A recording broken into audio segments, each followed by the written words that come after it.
উদ্দেশ্যটা একটাই, মিলনের পদত্যাগ চাই। কারণ উনি যদি দেশে থাকে তাহলে উনি এসে 6 মাসের মধ্যে কি উল্টাইছে আমরা তো দেখছি। ফিউচারে তো উনি আরো বাদ করে দিবে, আমাদের ফিউচার তো শেষ। ফিউচারে উনি যদি থাকে তাহলে আমাদের নেক্সট যে আমাদের জুনিয়র আছে ওদের ফিউচারও শেষ। এজন্য আমরা একটাই চাই যে ওনার পদত্যাগ হোক, শেষ।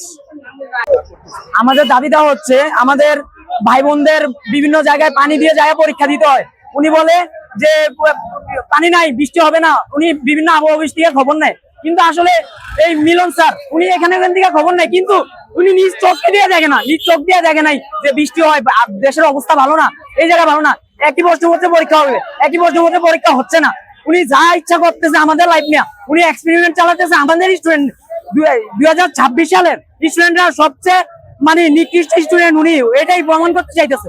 আমাদের শত শত কলেজের স্টুডেন্ট মানে পানিতে নামতেছে এবং পানিতে নামে পরীক্ষা দিতেছে, এটা স্বাভাবিক না।